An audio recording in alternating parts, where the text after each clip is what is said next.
Please subscribe, like and share to make me happy। अरे चील दीदी ये क्या है? तुम्हारी दीदी अब मॉडर्न हो गई है। अब तुम्हारी दीदी मांस कच्चा नहीं खाती बल्कि उसे आग पर भूनकर खाती है। आज तो कोई शिकार हाथ नहीं लगा, नहीं तो मैं तुम्हें भी टेस्ट करवाती। तुम तो अपने पंख चाटते ही रह जाते। चील दीदी अंडे तो मैं भी पी लेता हूँ पक्षियों के चुरा कर, लेकिन मांस अभी मेरे मुंह नहीं लगा। लेकिन तुम्हारी बातें सुनकर मेरा भी मन कर रहा है कि मैं भी भुना हुआ मांस खाऊं। मैं तो जैसे ही आसमान में ऊंची उड़ान लेती हूँ सब पक्षी अपने बच्चे छुपा लेते हैं, लेकिन कालू कव्वे तुम पर तो कोई शक भी नहीं करेगा। जाओ और चुरा लाओ किसी का बच्चा। बात तो तुम्हारी ठीक है चील दीदी, लेकिन तुम आसमान पर एक ऊंची उड़ान लो और फिर वापस अपने घोंसले में आ जाओ। इस तरह सब पक्षी यही समझेंगे कि तुमने ही चुराया है उनका बच्चा। और फिर वो दोनों ऐसा ही करते हैं। चील आसमान पर एक ऊंची उड़ान लेती है, जिसे देखकर सब पक्षी डर जाते हैं और अपने अपने बच्चों को छुपा लेते हैं। और फिर वो चील वापस चली जाती है।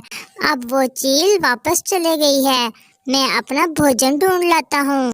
और फिर ऐसे कहते हुए वो कबूतर भोजन की खोज में चला जाता है, लेकिन कालू कौवा छुपा ये सब देख रहा था।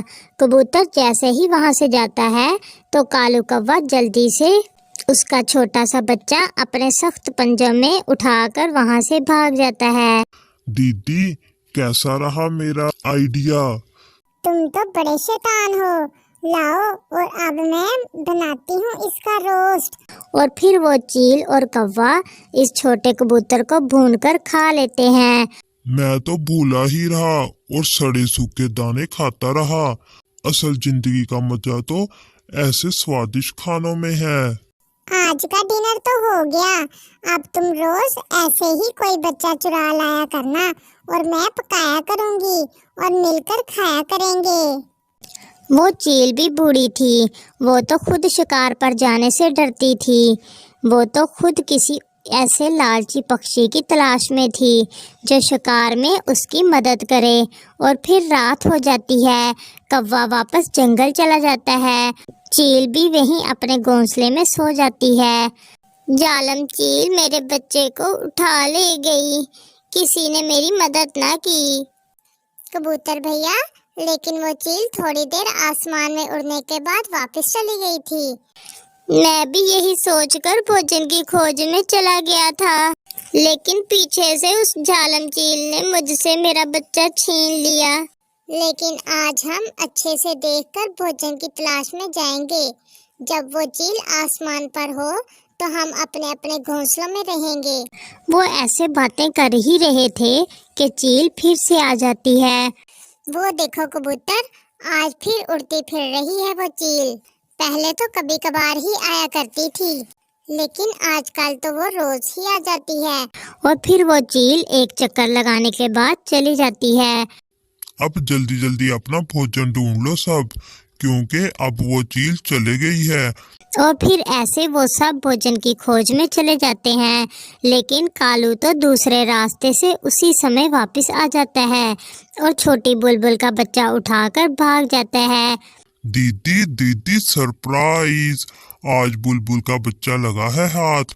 ऐसे तो हम दोनों मिलकर सारे जंगल के पक्षियों को खा जाएंगे, तो किसी को पता नहीं चलेगा कि उनके साथ क्या हो रहा है। अब जब तक मेरी और तुम्हारी दोस्ती पक्की रहेगी हम तो भुना मांस ही खाया करेंगे। और फिर वो चील इस छोटे बुलबुल के बच्चे को तेज आग पर भूनती है। आज से हम सब इकट्ठे भोजन की खोज में नहीं जाएंगे। हम में से एक पक्षी अपने घोंसलों पर नजर रखेगा। मैं तो पहले ही ऐसा कहती थी, लेकिन किसी ने मेरी एक ना सुनी। अब मेरा बच्चा तो खा गई वो चील। मैं अब तुम्हारे घोंसलों के पास ही बैठा करूंगी और तुम भोजन की तलाश में चले जाया करना। अगर वो चील मुझे दिख गई तो मैं मर जाऊंगी या फिर उसे मार दूंगी। बुलबुल, मैं तुम्हारा दुख समझ सकता हूँ, क्योंकि उस जालम चील ने मेरा भी बच्चा उठाकर खा लिया है। और फिर ऐसे वो बुलबुल घोंसले के पास ही बैठी रहती है और बाकी पक्षी भोजन की खोज में चले जाते हैं। कालू कव्वे, क्या हुआ? आज लाई नहीं कोई शिकार? क्या हुआ? मैं तो सुबह से इंतजार कर रहा हूँ और अब थक हार कर तुम्हें बताने आया हूँ कि वो बुलबुल और कबूतर घोंसलों के पास ही बैठे हैं। वो निगरानी कर रहे हैं घोंसलों की। शायद अब कोई शिकार हाथ ना लगे। अब तो मुझे फिर से वो सूखे दाने ही खाने पड़ेंगे। कितना स्वादिष्ट था वो भुना हुआ मांस। कालू, मेरे पास आओ। मेरे पास इसका एक और उपाय है। क्या? बताओ क्या दीदी, अगर कोई उपाय है तो जल्दी से बताओ। मेरे मुंह से तो उस भुने हुए मांस का स्वाद ही नहीं जा रहा। पास आओ, मैं तुम्हारे कान में बताती हूँ। और फिर जैसे ही कालू कौवा चील के थोड़ा पास जाता है, वो चील उसे अच्छे से दबोच लेती है। दीदी, ये क्या कर रही हो? दीदी, ये क्या कर रही हो? मैं तुम्हारा दोस्त हूँ। Please subscribe, like and share to make me happy. मैं जानती हूँ कालू कव्वे, लेकिन अब तुम भी तो मेरे किसी काम के नहीं। कल का तो कुछ पता नहीं, लेकिन आज तो भुना हुआ कव्वा खा लूं। मांस भी काफी है तुम पर तो। और फिर ऐसे वो चील उस कालू कौवे को भूनकर खा लेती है।